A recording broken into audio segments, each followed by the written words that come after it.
LS Mega Bible Quiz 2026 episode 99 answer revealing വീഡിയോയിലേക്ക് എല്ലാ പ്രിയപ്പെട്ട പ്രേക്ഷകർക്കും സ്വാഗതം. ബൈബിൾ പോർഷൻ പറയുന്നു 2 ദിനവൃത്താന്തം 26 മുതൽ 29 വരെ, അപ്പോസ്തല പ്രവൃത്തികൾ 10-ാം അധ്യായം. ഇതായിരുന്നു പോർഷൻസ്. അപ്പൊ ചോദിച്ച 5 ക്വസ്റ്റ്യൻസിന്റെ ആൻസേഴ്സ് റിവീൽ ചെയ്യാണ്, ശ്രദ്ധിച്ചോളൂ. ആദ്യത്തെ ക്വസ്റ്റ്യൻ ഇതായിരുന്നു: യോദ്ധാക്കൾ ധരിക്കുന്ന തൊപ്പിക്ക് പാഠഭാഗത്ത് പറഞ്ഞിരിക്കുന്ന പേരെന്ത്? ഈ പേര് ഒരു ശരീര അവയവത്തോടു കൂടെ ആരംഭിക്കുന്നു, എന്താണ്? ഇതായിരുന്നു ചോദ്യം. ഉത്തരം തലകോരിക. 2 ദിനവൃത്താന്തം 26-14 ഈ ഉത്തരം നമുക്ക് കാണാൻ പറ്റുന്നത് കേട്ടോ. ഇതിൽ അവയവം തല എന്നുള്ളതാണ്. ഓക്കെ, ക്ലിയർ ആയല്ലോ. രണ്ടാമത്തെ ചോദ്യം ഇതായിരുന്നു: അപ്പൻ നിർജ്ജന പ്രദേശത്ത് പണിത ഒരു നിർമ്മിതി, മകൻ കാടുകളിൽ പണിതു, എന്താണത്? അപ്പന്റെയും മകന്റെയും പേരെന്ത്? ഇതായിരുന്നു ചോദ്യം. ഉത്തരം നിർമ്മിതി ഗോപുരങ്ങൾ എന്നുള്ളതാണ്. അപ്പൻ ഉസിയാവ്, മകൻ യോഥാം. 2 ദിനവൃത്താന്തം 26-9-10, അതുപോലെ 2 ദിനവൃത്താന്തം 27-1-4 വാക്യങ്ങളിലാണ് ഈ ഉത്തരം നമുക്ക് കാണാൻ പറ്റുന്നത് കേട്ടോ. മൂന്നാമത്തെ ക്വസ്റ്റ്യൻ: ഒരു ആയുധവും ഘനമുള്ള ഒരു വസ്തുവും ചേർന്ന ഒറ്റപ്പദം.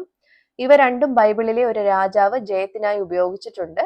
ഈ ഒറ്റപ്പദം പാഠഭാഗത്ത് ഒരു രാജാവ് നിർമ്മിച്ചതാണ്, എന്ത്? ഇതായിരുന്നു ചോദ്യം. ഉത്തരം കവിണക്കല്ല്.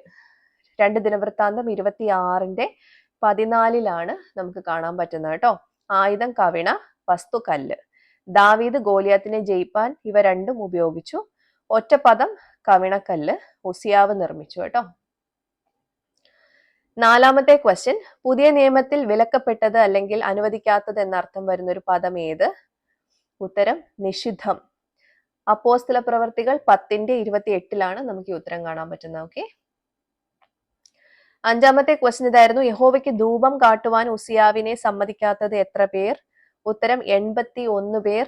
അസരിയ പുരോഹിതനും ധൈര്യശാലികളായ 80 പുരോഹിതന്മാരും എന്നുള്ളതാണ് കേട്ടോ. 2 ദിനവൃത്താന്തം 26-16 മുതൽ 18 വരെയുള്ള വാക്യങ്ങളിലാണ് നമുക്ക് ഈ ഉത്തരം കാണാൻ പറ്റുന്നത്. ഓക്കെ, അപ്പൊ എല്ലാവർക്കും ശരിയായിട്ടുള്ള ഉത്തരം കിട്ടിയിട്ടുണ്ടാവുമെന്ന് കരുതുന്നു. അടുത്ത ബൈബിൾ പോർഷൻ പറയുന്നു 2 ദിനവൃത്താന്തം 30 മുതൽ 33 വരെ, അപ്പോസ്തല പ്രവർത്തികൾ 11. ഇതിൽ നിന്നായിരിക്കും അടുത്ത ക്വസ്റ്റ്യൻസ് ഉണ്ടാവുക. എല്ലാവരും വായിച്ച് റെഡി ആയിട്ടിരുന്നോളൂ. നമുക്ക് അടുത്ത ക്വസ്റ്റ്യൻസുമായിട്ട് വീണ്ടും കാണാം. Till then it's me Angel signing off. Bye and take care.